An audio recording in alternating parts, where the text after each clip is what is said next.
Donc vous êtes sur la page Facebook Autistes et compagnie et on va faire une revue de presse pour parler de Jean Pormanov qui est mort dans la nuit du 17 au 18 août en lisant essentiellement des articles que j'ai trouvés sur Mediapart et qui sont, dans tous ceux que j'ai lus, vraiment ceux qui reprennent le mieux cette affaire et c'est aussi eux qui en ont parlé depuis le plus longtemps. Et vous allez voir, on va apprendre plein de trucs au cours de ce live. Donc je vais commencer maintenant. Évidemment, je mettrai ce live en rediffusion après sur mes réseaux sociaux, sur donc Facebook, Instagram, TikTok et YouTube. Donc si vous pouvez pas rester pour tout le live, mais que vous avez envie de savoir ce qui se passe, ben, n'hésitez pas à aller voir le replay. Donc, pour déjà remettre les choses dans le contexte, où est-ce qu'a commencé l'histoire en vrai de vrai? Ça a commencé il y a plusieurs années, mais ça a fait un peu la une de la presse depuis hier. Le 18 août 2025, Mediapart a publié un article. Victime de maltraitance en ligne depuis des mois, le streamer Jean Pormanov meurt en direct. Star d'une chaîne de streaming sur la plateforme Kik, Raphaël Graven, connu sous le pseudo Jean Pormanov, est mort dans son sommeil lors d'un tournage diffusé en direct. Il était la cible d'humiliations et de sévices de la part de ses partenaires streamers, avait révélé Mediapart l'an dernier. Une enquête est en cours selon le parquet. Donc ça, c'est vraiment l'article qui revient sur l'annonce de sa mort. C'est un article qui est assez court, vous allez voir, où il n'y a pas énormément de détails. Le streamer Raphaël Graven, donc connu sous le nom de Jean Pormanov, ou JP sur les réseaux sociaux, est mort dans la nuit du 17 au 18 août 2025, selon le parquet de Nice, qui a confirmé l'information auprès du journal Le Parisien. L'homme était la star du local, une chaîne de la plateforme de streaming Kik, où il subissait diverses brimades, violences et humiliations de la part de deux hommes, connus eux sous les pseudos de Safin et Naruto. La brigade de gendarmerie de Nice a confirmé auprès de Mediapart être intervenue lundi matin avec l'appui de la cellule d'identification criminelle dans le local où étaient tournées ces vidéos, situées dans la commune de Contes, dans les Alpes-Maritimes. À ce stade, il n'y a rien de suspect. Les auditions sont en cours et une autopsie sera pratiquée, a indiqué le parquet aux Parisiens. Le modérateur de la chaîne a également confirmé son décès auprès des internautes. À la suite d'une enquête de Mediapart publiée fin 2024 qui dénonçait ce véritable business de la maltraitance en ligne, une enquête préliminaire avait été ouverte le 16 décembre 2024 par le parquet de Nice, sous 3 chefs d'accusation contre les 2 streamers Safin et Naruto. Provocation publique par un moyen de communication au public par voie électronique à la haine ou à la violence à l'égard d'une personne ou d'un groupe de personnes à raison de leur handicap, violence volontaire en réunion sur personnes vulnérables et diffusion d'enregistrements d'images relatives à la commission d'infractions d'atteinte volontaire à l'intégrité de la personne. Les 2 hommes ont été placés en garde à vue le 8 janvier, puis relâchés. L'enquête est toujours en cours. La chaîne internet a un temps suspendu La chaîne internet, un temps suspendu par Kik, à la suite de notre enquête, a également été relancée ces derniers mois sur la plateforme, qui revendique une modération minimale et du contenu trash, toujours sur la même trame et avec le même succès. JP, un ancien militaire, y subit de nombreuses violences physiques ou verbales sous la forme de défis ou de challenges de la part de Naruto et Safin, tout comme Kudu, un homme handicapé sous curatelle, régulièrement frappé. Le tout en direct, pendant des heures, voire des jours. Derrière leur écran, les spectateurs et spectatrices participent à cette mécanique de la violence, interagissant avec les streamers depuis le chat de la chaîne et finançant ce spectacle par des dons.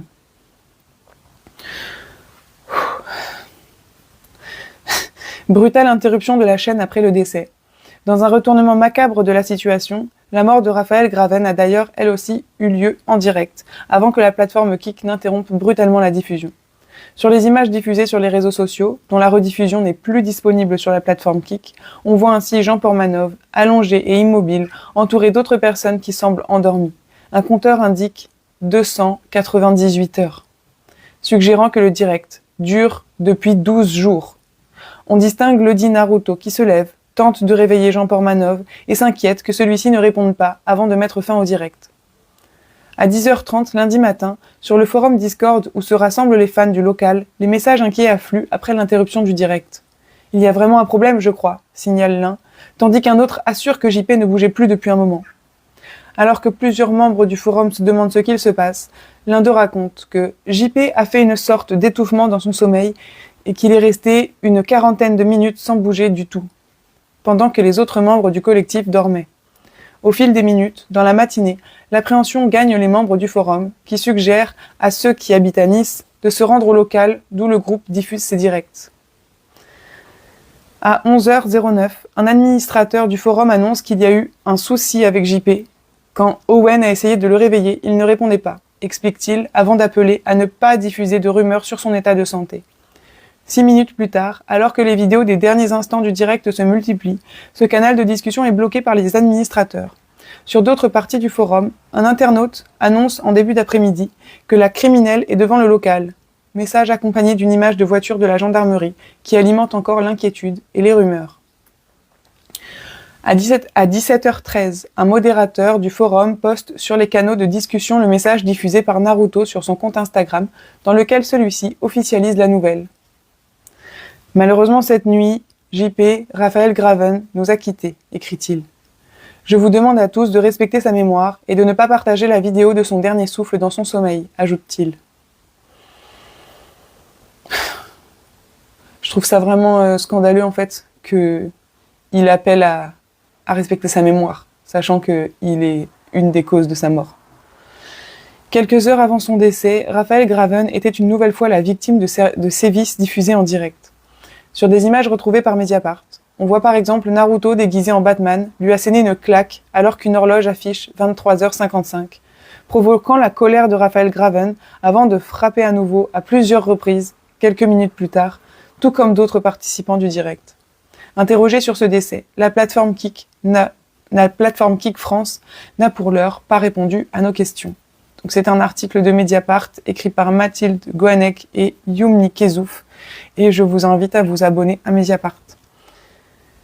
Et ils m'ont pas payé pour que je vous le dise. C'est juste que je suis abonnée depuis longtemps et qu'ils font un travail incroyable. Donc ça, c'était pour les circonstances de sa mort et le premier article qui a été publié par Mediapart. Maintenant, comme ça a été signalé dans l'article, déjà en décembre 2024, ils ont publié une enquête sur cette plateforme qui a donné lieu après à, pour le coup, une enquête judiciaire puisqu'il y a eu une garde à vue notamment et d'autres éléments. Il y a une vidéo qui a été publiée dans cette enquête qui est vraiment très bien, qui dure environ 10 minutes. Attention, cette vidéo contient des images de violences physiques et psychologiques. Violence, humiliation, moquerie, des influenceurs français ont développé ce qui s'apparente à un véritable business de la maltraitance en ligne. Mediapart a enquêté sur la première chaîne française de Kik, une plateforme méconnue du grand public, mais qui rassemble de plus en plus de spectateurs. Les agissements de ces influenceurs français ne semblent avoir aucune limite.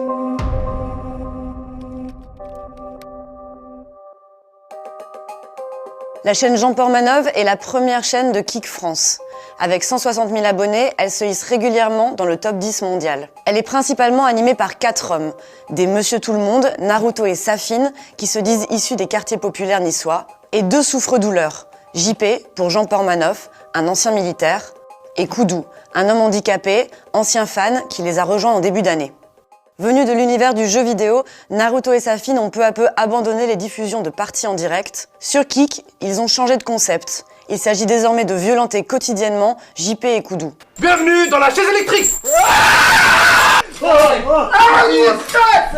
Leurs vidéos sur Kik leur rapporteraient beaucoup d'argent. Dans une vidéo, Safine rappelle à JP qu'il gagnerait environ 6 000 € par mois. Tu veux 6 000 € par mois comme ça? Ouais, comme ça, ouais. Cet argent provient des abonnements mensuels à 4,99 $ par mois. À cela s'ajoutent les dons des fans durant les lives.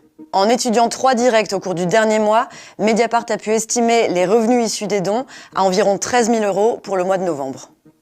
Si ces lives génèrent autant d'argent, c'est que les spectateurs se délectent de la violence mise en scène par les streamers.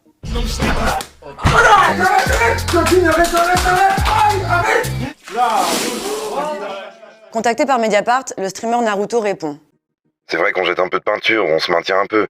Après, c'est vrai qu'il y a le fameux jeu de la claque où on se met des taquets.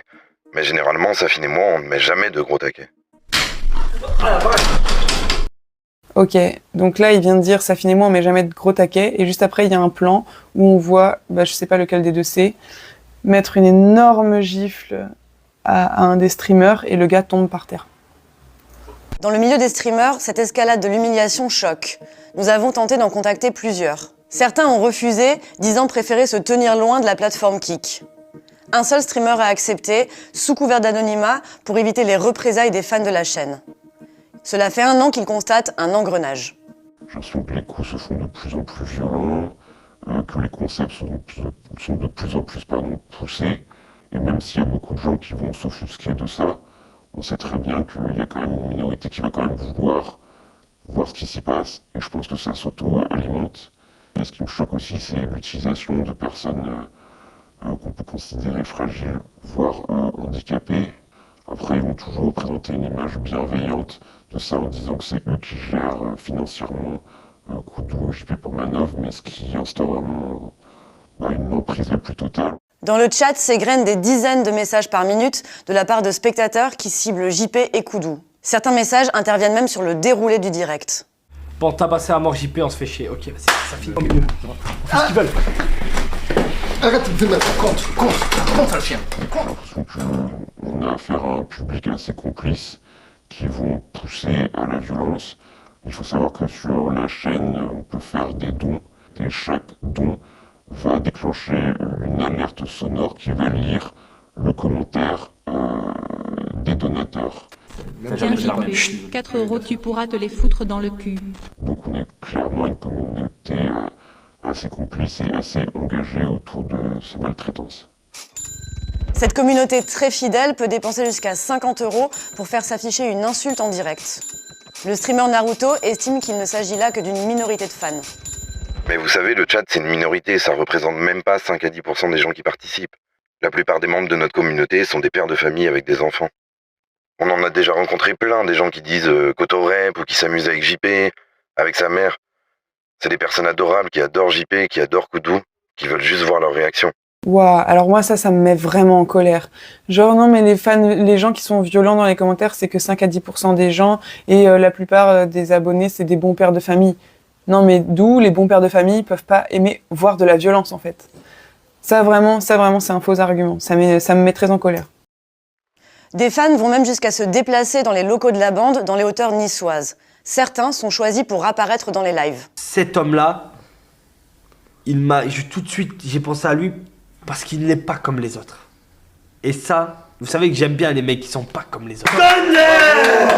Petit gars, voilà. Les streamers développent aussi des concepts autour du handicap. Le plus connu s'appelle « Question pour un Golemon ». Il s'agit de poser des questions à des candidats pour se moquer de leur capacité mentale. On m'a attaqué sur le fait que JP ne serait pas vraiment handicapé. Moi, j'ai envie de dire, ça reste à prouver. C'est quelqu'un qui a des problèmes de locution, qui n'avait pas d'amis avant d'avoir 40 ans, et ses amis, on parle des streamers qui l'ont torturé à mort. Et quelqu'un qui, dans les films de streaming, à un moment donné, il participe à un jeu avec d'autres personnes qui sont toutes handicapées intellectuellement. Et du coup, je pense que c'est difficile de pas percevoir JP comme une personne handicapée, en fait. Mais ça, on y reviendra plus tard. On dit en anglais 83. Oh putain, Et là 83. épelez-moi le mot perroquet. P-E-R-O-C. Ouais. Q-U-E. Je, ça commence toujours par je. Première personne du singulier. Je vipère. Voici comment Naruto parle de ce jeu. On voit qu'il y a de la bienveillance et encore une fois, ce sont eux qui nous contactent la plupart du temps. Ils veulent participer. L'émission s'appelle Question pour un Golemon, ça veut dire qu'on ne cache rien à personne. On ne prend pas les gens pour des cons, justement. Voilà, juste ça. Leur jeu, c'est Question pour un Golemon. C'est comme ça qu'ils l'ont appelé. Et donc, dedans, il y a des personnes déficientes intellectuelles, il y a des personnes avec un handicap en plus qui est visible, et il y a ce fameux JP qui font concourir dans le but de se moquer de qui est le plus bête, en fait. Voilà. Donc ça, on est vraiment 100% dans des violences validistes pures. Mais pures. C'est OK de se foutre ouvertement de la gueule de personnes qui ont un handicap, en fait. Ils se cachent derrière l'argument de c'est eux qui nous contactent pour passer à nos lives. Ils veulent participer à Question pour un Golemon, quoi. Alors, c'est pas parce que des personnes, sont, entre guillemets, d'accord pour participer à ce genre de choses que c'est moins validiste pour autant, hein. Je veux dire, des personnes qui sont gays et homophobes, ça existe. Des personnes qui sont noires et racistes, ça existe. Des personnes qui sont des femmes et sexistes, ça existe. Donc il faut arrêter de croire que parce qu'on est handicapé, en fait, ça nous fait un totem d'immunité contre le validisme. Il arrive que JP et Koudou craquent, comme ce jour où JP a essuyé plusieurs insultes au cours d'un live qui s'éternisait. Va niquer tes morts. Ferme ta gueule. Ouais, JP, c'est un chien. J'en ai marre. Oh là là, j'en ai marre. Allez, niquez vos morts. Voilà, fermez vos gueules. Fermez vos gueules, j'en ai marre. L'équipe multiplie aussi les canulars. Ils font par exemple croire à Koudou qu'il a un rendez-vous galant avec une femme alors qu'il n'en est rien. Là, t'as une chance de malade. Une meuf qui a pris une photo avec toi, elle t'a vu en vrai, elle a dit que t'es attirant, elle t'invite maintenant à Fréjus à cette heure-ci. C'est pas pour jouer au billes. Mais non. C'est quoi ce piège? Pendant quelques semaines, Koudou a même quitté le local et s'en est expliqué dans une vidéo. Je suis pas, moi je veux dire, je suis pas un pantin, on comprend. Et on me jette en vue derrière. Les pranks, oui, je parle aussi des pranks. Les pranks qu'ils arrêtaient pas de me faire, ça me saoulait. Si les spectateurs osent émettre des doutes sur le bien-être des participants, Naruto s'emporte. Ici, il y a personne qui est retenu ici. Celui qui veut partir, il part, il va où il veut, il va chez lui. C'est des grands garçons. Ils ont leur carte d'identité, ils ont leur passeport, ils ont de l'argent dans le compte en banque. On retient personne, frérot. On est gentil 5 minutes avec vous et après vous commencez à faire les suceurs. Et quand il fait rien dans le live, vous m'envoyez des messages. Oh, niquez-lui, oh, viens en Batman, frappe-le, il fait rien dans le live. Ok? Et dès que ça lui fait des trucs, vous pleurez parce que c'est un miskin. Y a personne ce soir. Toujours faire la chialeuse, toujours chialer, faire le mec pas bien et tout. Et les gars, ça suffit. Ça suffit, à un moment donné, ça suffit. Alors tout à l'heure, il disait, une des personnes qui témoignait disait c'est que 5 à 10% des gens qui demandent de faire des trucs violents, la plupart c'est des bons pères de famille. Et là, dans le live, il y a des gens qui prennent la défense de JP en disant mais le pauvre, vous le faites pleurer, c'est hyper humiliant pour lui et tout. Et le streamer là, comment il s'est appelé, Naruto, c'est lui je crois, il dit quoi? Il dit, en fait il reproche aux gens d'avoir de la compassion pour JP. Et il leur dit que c'est en gros la faute du public s'ils l'ont fait pleurer parce que c'est eux qui ont réclamé de la violence. Enfin, c'est une inversion totale des responsabilités qui est vraiment frappante, quoi. Moi, ça me rend malade. Dès lors, on pourrait se demander pourquoi JP et Koudou continuent de revenir devant la caméra. Pour JP, la raison serait principalement financière. Il reçoit, comme Naruto et Safine, une partie des milliers d'euros de dons et d'abonnements mensuels. Est-ce que JP, tu restes uniquement au local pour l'argent? Ouais. Et j'en ai une deuxième. Est-ce que si tu pourrais partir, tu partirais? Ouais. Ils ont demandé à JP, est-ce que tu restes au local, donc sur cette chaîne, uniquement pour l'argent? Il a répondu oui. Et est-ce que si tu pouvais partir, tu partirais? Et il a répondu oui. En fait, ce mec-là, JP, a priori, il était vraiment sous emprise. C'est vraiment ça, le mécanisme qui fait qu'il restait et qu'il continuait. Et donc, quand on est sous emprise, on ne se rend pas compte que on est sous emprise. Et donc, même s'il dit que s'il pouvait, il partirait, bah, le fait est qu'il en est mort parce qu'il n'est pas parti. Koudou, lui, est dans une position différente. Naruto nous explique que l'homme handicapé moteur est sous curatelle. C'est une protection juridique qui oblige certaines personnes à être accompagnées pour des démarches administratives, comme signer des contrats. Il ne touche pas d'argent depuis près d'1 an. C'est un peu plus compliqué, je prends à ma charge pas mal de trucs pour lui. Il est sous curatelle, on a contacté sa curatelle et on est en train de voir le statut qu'on peut lui faire. Donc pour l'instant, on n'a pas pu lui virer quoi que ce soit. Koudou, lui, est dans une position différente. Pour démontrer le consentement de Koudou et JP, Naruto les alpague en direct. Est sous curatelle. C'est une protection juridique qui oblige certaines personnes à être accompagnées pour des démarches administratives, comme signer des contrats. Il ne touche pas d'argent depuis près d'1 an. C'est un peu plus compliqué, je prends à ma charge pas mal de trucs pour lui. Il est sous curatelle, on a contacté... Ça va, tu vas bien? Bah oui. Ok. Toi, ça va? Oui, ça va. Tu te sens mal? Ah ouais. Tu te sens mal, tu fais la méta TikTok? Il me faut un câlin. Vas-y, fais-moi un câlin. Voilà. Ah, je me sens mieux. Ah, tu sens mieux. Voilà. Interrogés par Mediapart, JP et Koudou n'ont pas répondu à nos sollicitations. Après avoir reçu nos questions, les streamers ont prévenu leur communauté de l'existence d'une enquête de Mediapart. On commence du coup à se faire du coup attaquer un peu pour tout ce qu'on est en train de faire en live, pour notre liberté d'expression. La censure. Qu'est-ce qu'on peut dire, qu'est-ce qu'on peut pas dire? Je pense que dans les semaines à venir, dans les mois à venir, on va subir une pression par rapport à ça.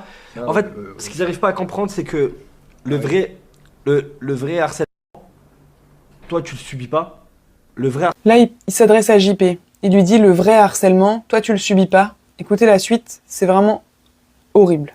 Le vrai harcèlement, s'il y en a un qui le subit ici, je pense que c'est moi. Et apparemment, c'est punissable par la loi de dire PD et de l'appeler Cotorep. Je risque pas mal de choses, les gars, apparemment. Donc en fait, il dit que c'est lui qui est harcelé, sous-entendu par la justice, en fait. Et d'ailleurs, à ce sujet, j'ai vu cette nuit que hier, il avait porté plainte pour cyberharcèlement. Ouais, comme tu dis Laura, la blague. Ouais. De nombreux fans se sont alors rués sur la plateforme X, ex-Twitter, pour alpaguer la rédaction de Mediapart, voire la menacer. Contacté, Kik France n'a pas répondu à nos multiples demandes d'interview. Après plusieurs jours, la Maison Mère Internationale a fini par nous envoyer quelques phrases rappelant disposer d'une équipe de modérateurs 24 heures sur 24 et 7 jours sur 7. Nous ne cherchons pas à influencer le contenu que nos créateurs choisissent de diffuser. Cependant, si ce contenu enfreint nos conditions d'utilisation, nous pouvons alors imposer une interdiction, une suspension ou supprimer le contenu. Le 2 décembre, la plateforme a banni la chaîne Jean Portmanov après des saluts nazis en direct et le fameux jeu de la claque où Koudou a eu du mal à se relever. Donc voilà, on est passé carrément à des saluts nazis en direct. Il y a pas de limite en fait. Il n'y a pas de limite quoi. On a été ban pour deux trucs différents. Premièrement, le geste de JP. Et deuxièmement, c'est la claque. Nous avons demandé à Kik si cette suspension avait un lien avec nos questions. La plateforme a répondu par la négative. Mais une semaine plus tard, les influenceurs sont revenus en ligne. Ils se filment désormais en train de jouer à un jeu vidéo 24 heures sur 24. Dans le chat, les spectateurs s'agacent du manque de violence et multiplient les injures à l'encontre de Koudou. C'est la gueule de Koudou immonde, c'est pour ça. Je mets pas la cam sur Koudou. Un dégât ce mec. Koudou, la chatte à sa mère. Il kiffe sucer ce fils de pute. Fermez la bouche les coteaux. Voilà, ça c'était la petite vidéo de Mediapart qui a été publiée le 15 décembre 2024. Donc, en fait, ce qui pose question, c'est la plateforme Kik, d'où ils autorisent ce genre de contenu en live, en fait, c'est intolérable. Donc bien sûr, Mediapart a fait aussi un papier à ce sujet qui date également du 15 décembre 2024 et je vais vous le lire. Donc ce papier a été écrit par Bérénice, Gabriel et Marie Turcan. Marie Turcan, c'est la journaliste qu'on entendait dans la vidéo. Et ce papier s'appelle « Kik, Far West de la vidéo où règne le laisser-faire ». La plateforme de vidéo en direct méconnue du grand public s'est lancée il y a 2 ans. Elle promet une meilleure rémunération aux streamers et surtout plus de liberté. En France, certains ont pu y diffuser des actes de violence pendant des mois. C'est quoi? Je ne sais pas grand-chose sur cette plateforme. Je sais juste que je dois m'en tenir loin. Il faut se rendre à l'évidence. Lorsqu'on cherche à parler de la plateforme Kik en France, les interlocuteurs et interlocutrices sont rares. D'une part, parce que ce qui touche au streaming vidéo en direct charrie une réputation du monde parallèle insondable, complexe et peu attrayante pour le grand public. D'autre part, parce que Kik est un microcosme dans un monde dominé par de grands noms comme YouTube et Twitch. Ainsi, même les spécialistes peinent à en décortiquer les mécanismes. La démultiplication des plateformes fait qu'on ne sait plus où regarder, confie Bastien Louessard, maître de conférence à l'université Sorbonne Paris-Nord. Le temps que ça implique est vertigineux. On peut facilement passer complètement à côté de nombreux contenus. C'est presque comme une sorte de darknet, un système de vidéos profondes. Kik fait partie de ces endroits virtuels méconnus, où se retrouvent pourtant des dizaines de milliers d'internautes français chaque soir. La plateforme est toute jeune. Elle a été lancée en décembre 2022, avec pour objectif très ambitieux de bousculer le secteur et titiller les géants. Pour attirer les créateurs et créatrices de contenu, Kik a 2 arguments massus. D'une part, une rémunération plus avantageuse que chez Twitch, 95% des revenus reviennent aux streamers, contre seulement 50% chez la concurrence. Et Kik se rétribue les 5% restants, donc à perte pour le moment. Et des gros partenariats. Elle aurait dépensé 100 millions de dollars pour s'assurer de l'arrivée du streamer XQC, je sais pas qui c'est. Je connais pas, moi, le milieu du stream. Hein. D'ailleurs, c'est mon premier live stream, ça en dit long. Enfin, mon premier sur Facebook. J'en ai déjà fait 2 sur TikTok. Super, vive l'expérience. De l'autre, elle revendique une modération bien plus légère qu'ailleurs, qui fait d'elle un lieu de refuge pour certaines streameuses ou streamers ostracisés. On y retrouve par exemple la controversée Ophénia ou encore le youtubeur Marvel Fitness, condamné en 2020 à 2 ans de prison pour cyberharcèlement. Ah, Marvel Fitness, c'était pas lui qui avait harcelé Aline Dessine? Kik a permis la diffusion d'actes d'humiliation en direct. La première chaîne française de Kik, qui s'appelle Jean Portmanov, profite allègrement à cette modération très souple. Elle affiche 161 000 abonnés et attire en direct chaque soir près de 15 000 spectateurs et spectatrices en temps réel. Donc on était à 161 000 abonnés au 15 décembre. Je ne sais pas à combien on était le 17 août. Des statistiques impressionnantes qui n'ont rien à envier à celles de streamers plus reconnus sur Twitch. Les hommes qui animent la chaîne Jean Portmanov, à raison de 25 jours par mois, ont profité du laxisme de Kik pour y développer un véritable business de l'humiliation, mis au jour par Mediapart dans une enquête. Les vidéastes y maltraitent des personnes vulnérables ou handicapées pour engranger les dons d'une communauté captivée par la violence.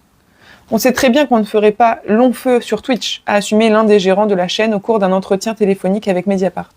Aujourd'hui, on ne peut plus faire grand-chose, c'est censuré de tous les côtés, comme à la télé. Certains de leurs contenus pourraient constituer des infractions, notamment en matière d'incitation à la haine et de troubles à l'ordre public, selon les juristes consultés par Mediapart. Pourtant, la plateforme ne semble pas dans le viseur des pouvoirs publics, qui peinent à avoir une vision exhaustive de ce qui se passe sur le web français. Le contexte politique n'aide pas. Nous avons contacté le secrétariat d'État au numérique, mais depuis la chute du gouvernement Barnier et la nomination de François Bayrou comme Premier ministre, la plateforme est loin d'être une priorité dans l'agenda de la ministre démissionnaire Clara Chapaz. L'autorité de régulation de la communication audiovisuelle et numérique, Arcom, nous indique de son côté qu'elle n'est pas certaine que l'entreprise bénéficie d'une représentation légale au sein de l'Union européenne. Nous ne cherchons pas à influencer le contenu que nos créateurs choisissent de diffuser, dit une porte-parole de Kik. Kik France n'a jamais répondu à nos multiples demandes d'interview. Après plusieurs relances, sa maison mère australienne nous a communiqué quelques phrases. Kik est une plateforme de diffusion en direct, résolument axée sur les créateurs et en croissance rapide, qui encourage les créateurs à s'exprimer et à produire du contenu en respectant certaines limites. Nous ne cherchons pas à influencer le contenu que nos créateurs choisissent de diffuser. Cependant, si ce contenu enfreint nos conditions d'utilisation, nous pouvons alors imposer une interdiction, une suspension ou supprimer le contenu. Nous avons une équipe de modération qui travaille 24 heures sur 24 et 7 jours sur 7. Fin de la citation. Donc, avec leur équipe de modération qui est 24 sur 24, 7 jours sur 7, ils ne sont pas capables de réguler, de modérer ce qui est fait sur la première chaîne de leur plateforme en France. Ils se foutent de la gueule de qui, en fait? Juste de... c'est... Je vais arrêter de dire c'est énervant, j'ai pas assez de synonymes. Ce que le service concède à demi-mot, c'est qu'il marche sur une ligne de crête. Pour se développer, la plateforme doit se montrer respectable. Mais l'objectif est compliqué, vu que son business est en partie fondé sur une forme de laisser-faire. Récemment, Kik, pourtant, a posé une limite, en bannissant un streamer américain qui s'était filmé en train de piéger une femme sans abri. Il l'avait invitée à dîner, avant de fuir, en la laissant payer l'addition. Ce streamer pathétique a été banni, a commenté Bijan Terrani, un des cofondateurs, le 26 octobre. Je suis déçu que cela se soit passé sur Kik. Il est déçu. Oh le pauvre, le cofondateur, il est déçu. Alors vraiment, on va aller le consoler, hein. La chaîne Jean Portmanov a, elle, été bannie entre les 2 et 9 décembre. La plateforme nous a assuré que cette décision n'avait pas de lien avec les questions de Mediapart, avec les questions que Mediapart lui avait envoyées quelques jours plus tôt. Les influenceurs français sont toutefois réapparus le 10 décembre 2024. Donc en fait, attendez, la chaîne elle a été bannie entre le 2 et le 9 décembre, mais elle est réapparue le 10 décembre. C'est ridicule. Leur dernière vidéo dans laquelle ils se fendent de salut nazi flanqués d'une moustache hitlérienne et multiplient les gifles sur une personne handicapée a aussi été remise en ligne.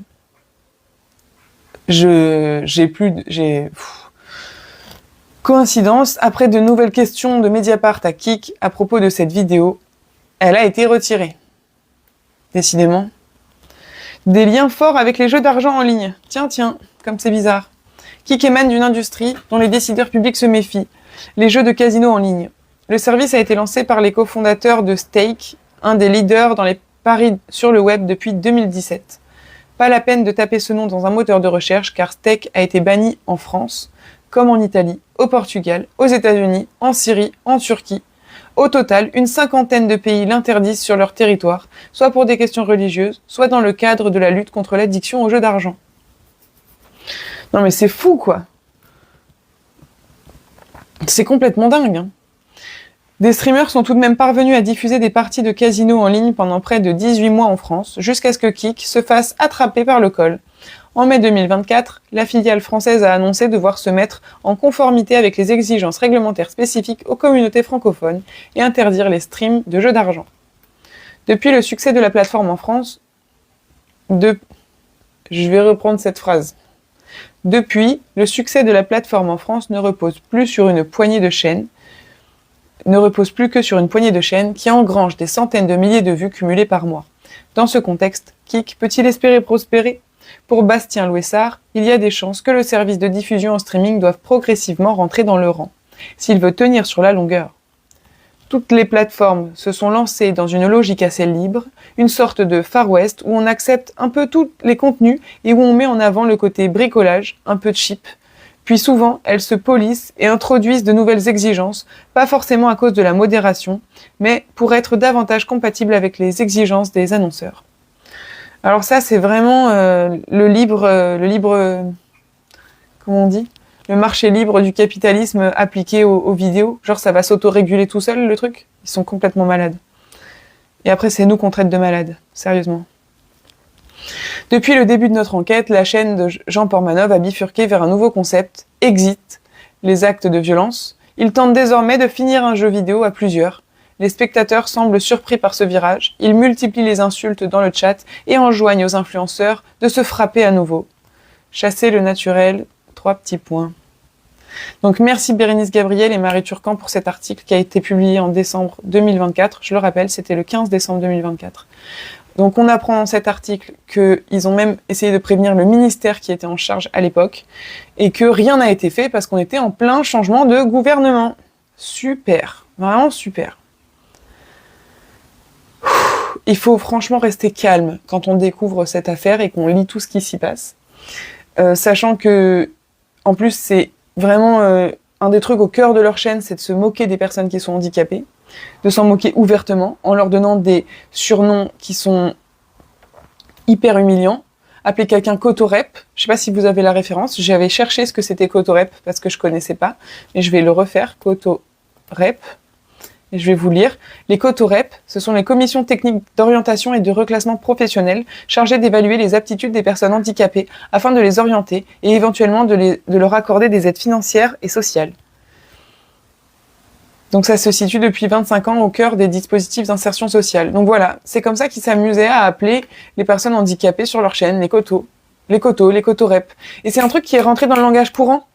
Vraiment. C'est, si vous discutez un petit peu avec des jeunes, des ados et tout, vous allez voir que entre jeunes, ils s'insultent de coto, ils se traitent de coto pour dire sale handicapé en fait. Donc là, on est encore dans une expression hyper violente du validisme. Et c'est quelque chose qu'il faut voir, dont j'ai déjà parlé. J'ai fait une conférence sur le sujet des violences sexuelles subies par les femmes autistes. Et dans cette conférence, je parle du concept de continuum des violences. Le continuum des violences, c'est pour expliquer que les faits de violence ne sont pas des cas isolés et extrêmes, mais que ça s'appuie sur un continuum allant de petites formes de violence qui sont très banalisées et vues comme parfois même anodines, jusqu'à des violences plus graves en fait. Et donc, quand il s'agit des violences validistes, en fait, c'est la même chose. C'est toujours la même chose. C'est-à-dire que ça va aller à des violences très, très soft, du genre afficher son enfant lourdement handicapé sur les réseaux sociaux de façon plus ou moins humiliante, jusqu'à frapper une personne handicapée. Et puis entre les deux, bien sûr, il va y avoir l'insulter, nier ses droits, ne pas respecter ses besoins, etc., etc. Donc là, si vous le voulez bien, on va passer à un autre article encore publié par Mediapart. Cette fois-ci, c'était hier, le 19 août 2025, et qui refait un petit peu le point sur cette horreur, en fait. Il n'y a pas d'autre mot. En fait, c'est un peu dur. Pour ceux qui ne connaissent pas Autistes et compagnie, il y a peut-être des nouveaux qui débarquent ici. Moi, je m'appelle Savannah, je suis autiste. J'ai aussi pas mal de soucis de santé mentale. Et donc, je suis une personne handicapée. Et je lutte contre le validisme au quotidien, notamment sur mes réseaux sociaux. Et il se trouve que moi-même, je suis une personne vulnérable. Ok, j'ai un dossier à la MDPH et tout. Et j'ai notamment des troubles qui font que j'ai des difficultés à gérer mes émotions. Donc là, oh là là, ça a klaxonné dehors, ça m'a fait peur. Donc là, on est dans un contexte un petit peu particulier parce que quand j'ai découvert que Jean Portmanov était mort, donc c'était hier matin, j'ai passé une partie de la journée à pleurer en fait en découvrant cette affaire. J'ai regardé des vidéos sur un thread de Twitter où on le voyait se faire torturer et j'ai uploadé les vidéos au cas où elles étaient effacées pour qu'il y ait toujours des preuves. J'espère ne pas être la seule à l'avoir fait, puisqu'évidemment, les streamers, eux, s'évertuent à effacer toutes les preuves. Et ça m'a pas fait du bien, mais il me semblait que c'était nécessaire de révéler cette histoire, et notamment à la communauté des personnes handicapées ou autistes, à laquelle j'ai accès, moi, via mes réseaux sociaux. Parce que c'est vrai que c'est pas, pour beaucoup, ça va être pas du tout notre univers, et avant d'en entendre parler, il faudrait que ça passe à la radio ou à la télé. Et au point où on en était hier, c'était pas du tout sûr que ça arrive. Donc voilà, la petite pause est terminée. Je vais reprendre avec la lecture de ce nouvel article. Et on est ensemble, ok? Parce que c'est dur, hein. Encore que là, c'est Mediapart, donc je lis, il n'y a pas de vidéo. Donc bon, on reprend. Article de Mathilde Gouanec, Cécile Hautefeuille et Youmni Kezouf, publié le 19 août 2025 à 20h46. Hein. Donc ça date, c'est tout frais, ça date d'hier soir. Affaire Jean Portmanov, ceux qui n'ont rien fait. Au lendemain de la mort du streamer Jean Portmanov, en direct, l'affaire prend une tournure politique. La ministre déléguée au numérique, Clara Chapaz, a ainsi dénoncé sur X une horreur absolue. Ah ça y est, le ministère se réveille. Non mais alors eux vraiment. Alors que le parquet de Nice a annoncé ouvrir une enquête et fait une demande d'autopsie pour le corps de Raphaël Graven, son nom de naissance. La ministre précise également avoir fait un signalement sur le portail Pharos, dédié au contenu illicite, et avoir saisi l'autorité de la communication audiovisuelle et numérique, Arcom. Alors là, quand je lis ça, moi, ça m'énerve, parce qu'en fait, cette personne, elle est ministre, donc a priori, elle a des pouvoirs que nous, citoyens, on n'a pas, et saisir Pharos, saisir l'Arcom, ça, c'est des choses que nous, citoyens, on peut faire, en fait. Alors peut-être que ça n'a pas la même valeur quand l'Arcom est saisi par un ministre ou quand l'Arcom est saisi par un citoyen, mais quand même, j'ose espérer qu'en tant que ministre, elle a le pouvoir de faire un peu mieux que ça, quoi. Cette diligence aurait pu arriver plus tôt. Sollicitée par nos soins, la ministre n'avait pas réagi fin 2024. C'est exactement ce que je viens de dire. Lorsque Mediapart dévoilait un véritable business de la maltraitance, ayant cours sur la plateforme Kik France. À l'heure où nous publions ces lignes, mardi 19 août au soir, elle n'a toujours pas répondu à nos questions. Raphaël Graven, à longueur de live stream, subissait pourtant depuis des mois diverses brimades, violences et humiliations de la part de deux autres hommes connus sous les pseudos de Safin et Naruto, tout comme Kudu, un homme handicapé sous curatelle, régulièrement frappé ou frappant à son tour JP. Derrière leur écran, les spectateurs et spectatrices, les viewers, en redemandent, se réjouissant ou s'apitoyant sur le sort des deux hommes tout en finançant ce spectacle par des dons. Quelles que soient les conclusions de la justice sur les causes de la mort de Raphaël Graven, une question se pose déjà aux autorités publiques. Comment est-il possible qu'après nos révélations, l'ouverture d'une enquête judiciaire et la reprise des lives de la chaîne, il ne se soit rien passé? C'est trop tard maintenant, réagit la Ligue des droits de l'homme, qui avait elle-même saisi l'Arcom dès le mois de février, en dénonçant la modération laxiste de Kik et de véritables violences pouvant correspondre à des qualifications pénales. Une saisine restée sans aucune réponse, regrette Nathalie Théo, présidente de la Ligue des droits de l'homme, jointe par Mediapart. C'était inquiétant, car il nous semblait que c'était extrêmement grave comme affaire, poursuit-elle, estimant que seul l'Arcom avait les moyens d'agir. Ils auraient pu intervenir sur le fait même de diffuser, mais visiblement ils n'ont rien fait, soupire-t-elle.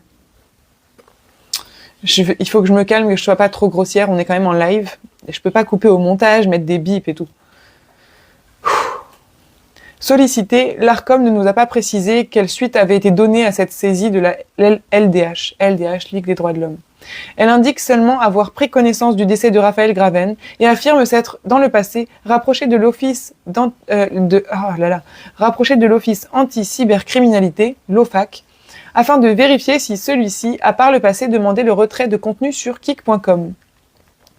L'autorité de régulation confirme s'en être remis à l'échelon j'ai du mal à lire là, je fatigue. Ça va aller, Savannah. L'autorité de régulation confirme s'en être remis à l'échelon européen et avoue ainsi son impuissance à réguler la plateforme depuis le territoire national.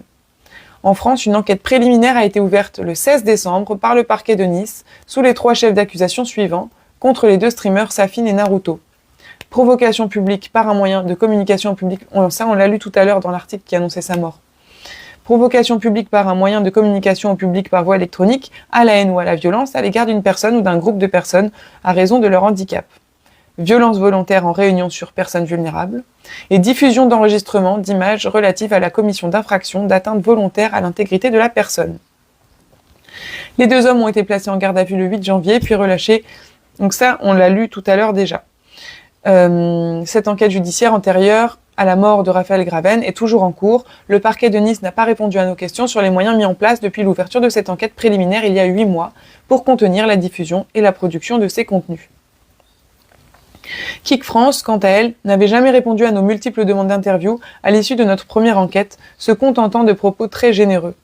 Après la mort de Jean Pormanov, l'entreprise nous a adressé rapidement ces quelques lignes, disant être profondément attristée de la perte de Jean Pormanov et concluant « Nous examinons actuellement les circonstances de manière urgente et collaborons avec les parties prenantes concernées afin d'enquêter sur la situation.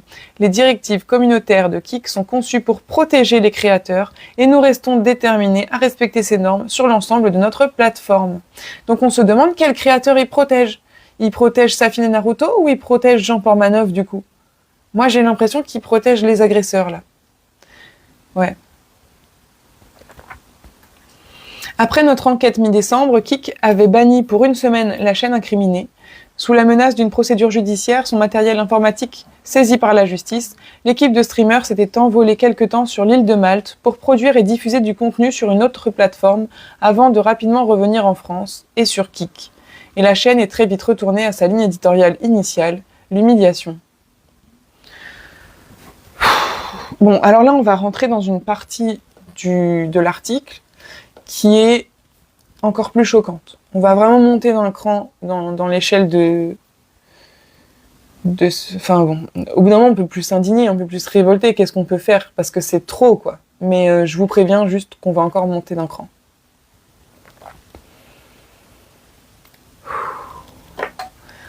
La possible mort de JP est déjà évoquée sur la chaîne.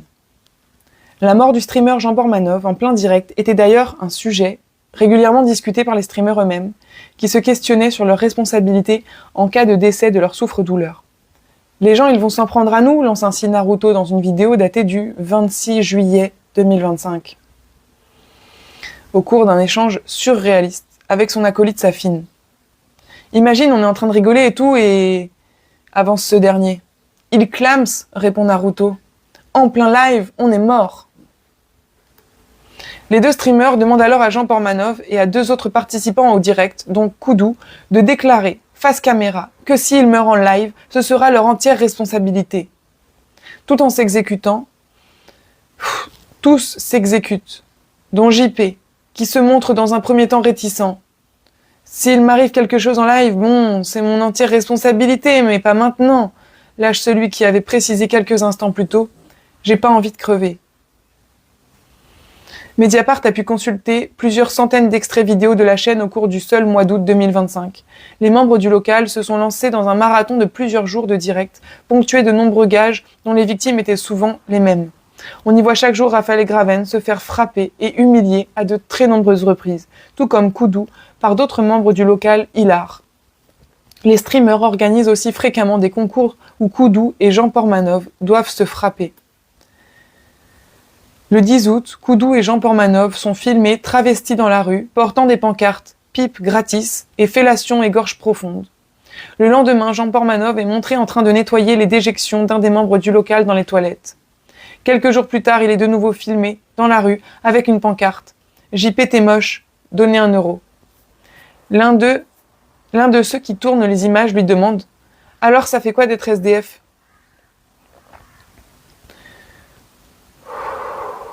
C'est à croire que c'était carrément prémédité pour faire des vues et du fric. Ben en fait, moi, cet échange-là, ça me fait penser que quand il y aura leur procès, on peut plaider la préméditation, en fait. Moi, je suis pas procureur, tu vois, je suis pas avocate, mais je trouve que c'est tentant, là. Donc, lundi soir, dans un post Instagram officialisant la mort de Raphaël Graven, Naruto dit avoir toujours redouté le jour où il écrirait ces mots et demande à ses followers de respecter la mémoire du défunt en ne diffusant pas la vidéo de son dernier souffle dans son sommeil. Quel euphémisme! Mais quel euphémisme de dire qu'il est mort dans son sommeil! C'est outrageusement mensonger, vous allez voir. Il a depuis passé ses comptes sur les réseaux sociaux en privé et se dit victime de cyberharcèlement.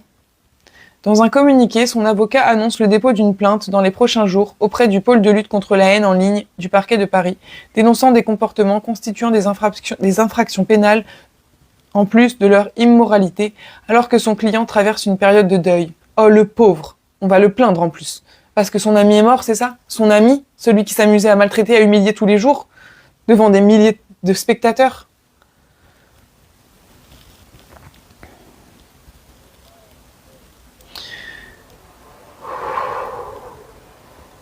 Sollicité par Mediapart, le conseil de Naruto n'a pas donné suite.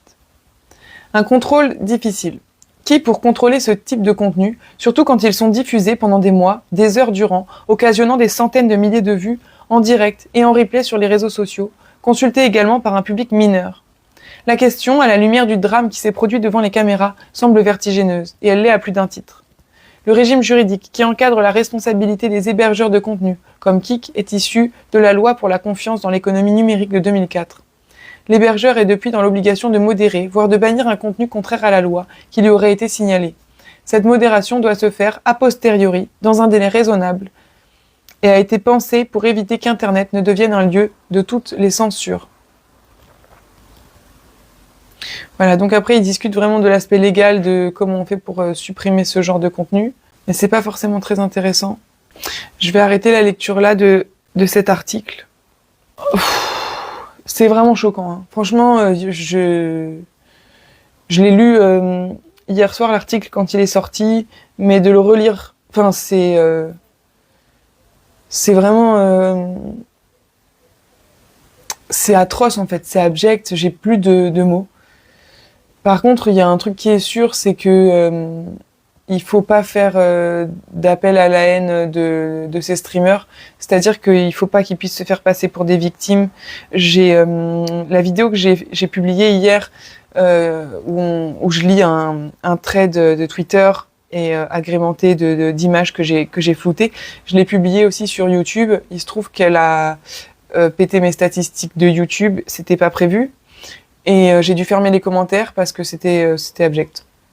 C'était abject, c'est-à-dire que c'était des appels à mort des streamers. Et je suis totalement opposée à ce genre de pratique. Voilà, on répond pas à ces gens-là en voulant les condamner à mort, en fait. Ça, c'est pas possible.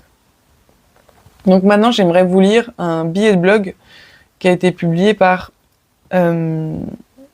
A. Valverde, rédacteur pour différents médias et chef d'entreprise. Il a publié un billet de blog, donc toujours sur Mediapart, en l'occurrence le club de Mediapart. Donc, Mort de Jean Pormanov, le crime d'une société qui laisse faire. Et là, ce billet de blog est très intéressant parce qu'on va voir, notamment à la fin, ce qu'on peut faire pour que ça ne se reproduise pas. C'est une excellente analyse et je partage en grande partie son analyse. C'est difficile pour te répondre, Laura, de produire une analyse dans un contexte où on est émotionnellement impacté par un événement et a fortiori une analyse sociologique, c'est impossible parce que la sociologie, ça nécessite un temps long.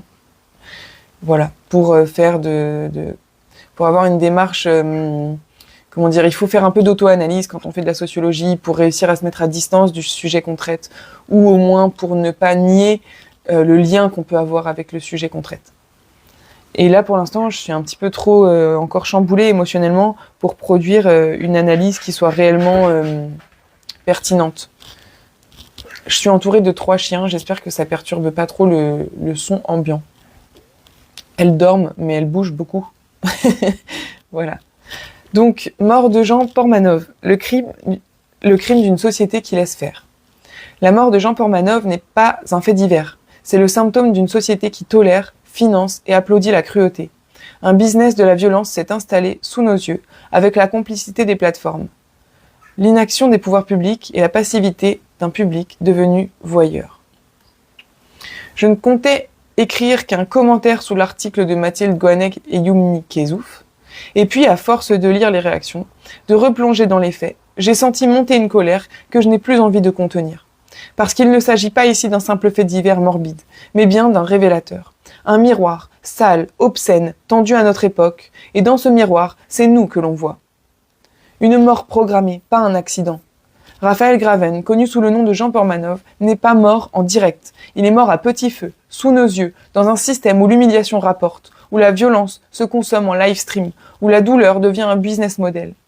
Ce n'est pas un drame isolé, c'est un engrenage. Il y a eu des alertes, des enquêtes, des témoignages. Mediapart lui-même avait documenté cette chaîne abjecte, ses violences, ses provocations. L'affaire était connue, mais rien n'a été fait. Pire, la chaîne a repris, le show a continué, les vues ont grimpé. Ce n'est pas un échec de vigilance, c'est un abandon. Une plateforme complice, des spectateurs impliqués.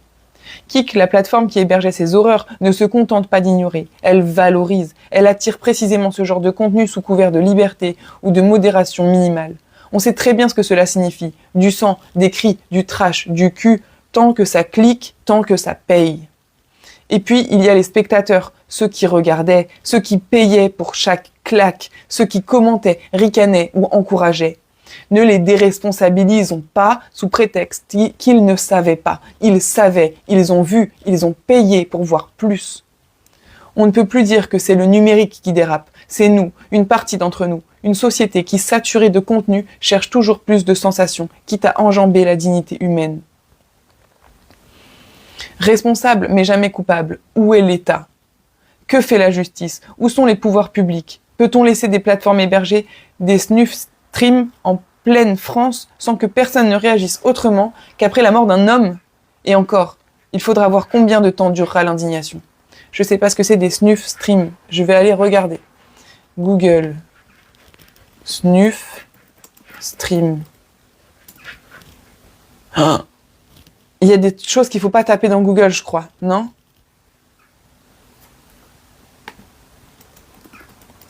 Je vais mettre définition. Snuff movie. Wikipédia me dit sont des termes désignant une vidéo ou un long métrage mettant en scène la torture, le meurtre, le suicide, le viol. Super. Super. Bon, est-ce que j'avais vraiment envie de savoir? Donc peut-on laisser des plateformes héberger des snuff streams en pleine France sans que personne ne réagisse autrement qu'après la mort d'un homme? Et encore, il faudrait voir combien de temps durera l'indignation. Moi, je peux vous dire que je vais pas arrêter de m'indigner demain. C'est au cas où vous vous posiez la question.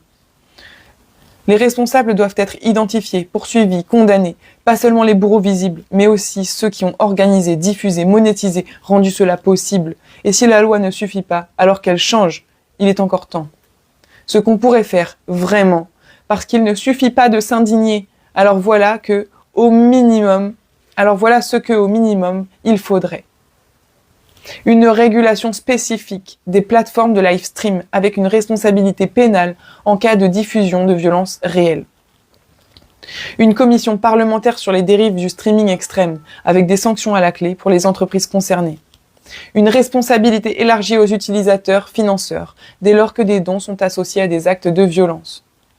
Une prise en charge systématique des victimes de violences numériques, y compris quand elles sont volontaires ou vulnérables dans des contextes d'exploitation. Une éducation aux usages numériques, certes, mais aussi une éducation de ceux qui conçoivent, financent et protègent ces plateformes. Parce qu'on ne pourra pas éternellement tout mettre sur le dos de l'internaute mal informé. Jusqu'où faudra-t-il aller? Il y a quelques années, Black Mirror semblait exagéré. Je ne sais pas si vous avez vu cet épisode de Black Mirror, mais là on y est en fait. Aujourd'hui, nous y sommes. C'est pas possible. Il y a quelques années, Black Mirror semblait exagéré. Aujourd'hui, nous y sommes. Et peut-être même au-delà. Ce n'est plus de la fiction, c'est une réalité filmée à 60 images par seconde. Jean Portmanov est mort. Et non, ce n'est pas juste un jeune un peu paumé qui a mal tourné. C'est une victime d'un système qui, à force de tolérer, de relativiser, de ne pas censurer, finit par encourager et par tuer. Alors oui, j'ai parlé de courage dans mon commentaire, pas celui de s'indigner, celui d'agir, de réguler, d'interdire, d'affronter, parce que sans ça, la prochaine fois, et il y aura une prochaine fois, ce ne sera pas seulement une vie, ce sera une société qui peu à peu cesse d'en être une. Ne regardons plus ailleurs. N'attendons pas la prochaine victime pour ouvrir les yeux. Ce soir, je pense à sa famille avec tristesse, et je pense à ces gamins qui ont rigolé devant ce spectacle. Et j'ai peur. J'ai dit snuff et il fallait dire snuff. Merci Fabrice Francis. Voilà. Il est question de devoir s'indigner. Pour mon analyse perso, là, je peux pas vraiment vous faire une analyse perso. Comme je disais, c'est trop frais, c'est trop dur. J'espérais pouvoir le faire. J'ai fait un petit parallèle très rapide tout à l'heure avec le continuum des violences, en expliquant que là, on était dans un cas extrême de violence validiste, mais que le validisme, on est bien sur un continuum qui va de formes insidieuses et banalisées jusqu'à des formes beaucoup plus graves. Ah! On vient de m'envoyer le texte que je voulais vous lire sur ce sujet-là, de le fait d'afficher ses enfants en les filmant dans des moments intimes. Et ça, moi, ce qui m'intéresse en particulier, c'est les enfants handicapés, parce que c'est des personnes vulnérables et qui ne peuvent pas donner un consentement libre et éclairé. Et pour moi, ça fait partie des violences validistes banalisées qui sont au début du continuum des violences. Je prends aujourd'hui la parole pour relayer l'alerte d'une autre personne autiste et lanceuse d'alerte reconnue. Le drame qui vient de frapper le streamer Jean Portmanov, humilié et exploité jusqu'à sa mort en direct, n'est pas un accident isolé. C'est le révélateur d'un phénomène bien plus large, l'exploitation de personnes vulnérables par ceux qui prétendent les aimer, les protéger ou les divertir. Cette lanceuse d'alerte dénonce depuis des années l'utilisation médiatique et commerciale d'adultes handicapés par leurs propres tuteurs ou par des institutions complices. Elle a saisi le défenseur des droits et transmis des preuves irréfutables. Son dossier est officiellement enregistré. Ce qui se joue ici, c'est la même mécanique que celle qui a tué Jean Portmanov. Des personnes fragiles, exposées, ridiculisées ou maltraitées. Des proches ou des collectifs qui profitent de leur vulnérabilité. Des institutions et des plateformes qui ferment les yeux. Nous ne pouvons plus nous taire. Il est temps de protéger vraiment les personnes vulnérables, de mettre fin à l'impunité de ceux qui les exploitent. Cette alerte n'est pas un cri isolé. C'est une demande de justice, de réforme et de respect des droits humains fondamentaux. Parce que oui, ça vous aura peut-être échappé. Non, pas à vous, les spectateurs qui êtes là, je le sais bien. Mais en fait, quand on est handicapé, on est des humains. On est des humains comme les autres. On mérite que nos droits soient respectés, que notre dignité soit respectée. Dans les violences qui sont faites aux personnes handicapées, et en particulier qui ont été, donc que j'ai pu évoquer en lisant ces articles aujourd'hui, il y a le fait que, par exemple, les personnes handicapées sont dévalorisées sur le plan de l'attirance. On va considérer qu'une personne handicapée n'est pas désirable en soi. Et donc, par exemple, il y a tout un chantage qui a été fait à JP, comme quoi il pourrait jamais avoir de femme et d'enfants, et que quelque part, sa seule chance, c'est de continuer à faire des live streams pour être connu, et peut-être qu'un jour, une femme tombe amoureuse de lui. C'est se moquer de Koudou, je crois que c'est comme ça qu'il l'appelle, en lui faisant croire qu'il va avoir un rencard avec une femme, et en fait, c'est juste un traquenard. Enfin, moi, c'est quelque chose qu'on m'a fait quand j'étais au collège. Quand j'étais au collège, on m'a fait ça, on m'a fait croire que tel garçon était amoureux de moi et il fallait absolument que j'aille lui parler. Et une fois que je lui parle, tout le monde se fout de ma gueule parce que c'est évident que je suis tellement peu désirable. Comment j'ai pu m'imaginer une seule seconde un jeune garçon puisse s'intéresser à moi? Voilà. C'est ça. Là, vous voyez qu'on est dans un continuum de violence. Ça peut être une blague super marrante quand on est un collégien un petit peu con, non? Enfin, moi, j'ai jamais trouvé ça drôle, vu que j'ai subi la blague. La blague. Voilà. En fait, ça, c'est pas de l'humour. C'est de la domination. Il s'agit, pour des personnes valides, pour des personnes qui ne sont pas vulnérables, d'exercer leur domination sur des corps, des esprits qu'ils estiment faibles par rapport à eux. C'est grave de faire ça. Bon. Je vous ai lu tous les articles que je voulais vous lire. Je vous remercie d'être resté sur ce live, de l'avoir écouté peut-être même du début à la fin. Abonnez-vous à Mediapart. Leurs journalistes font un travail d'investigation qui est très important pour notre démocratie. Et je pèse mes mots. Et donc, ils ont besoin de notre soutien. Sachez qu'ils font des tarifs préférentiels si vous êtes bénéficiaire du RSA ou si vous êtes étudiant. Et je pense que l'allocation adulte handicapé rentre aussi dans ces cases. Merci beaucoup d'avoir suivi tout ça jusqu'ici. Je vous dis à bientôt pour des prochaines vidéos. Et puis, n'hésitez pas à vous abonner à mes réseaux sociaux. Donc, Autiste et compagnie sur TikTok, Instagram, Facebook et YouTube. Je publie pas beaucoup sur YouTube. J'ai laissé ma chaîne en pause pendant quelques temps. Mais là, du coup, ça va être la relance. On va en remettre du contenu. À bientôt!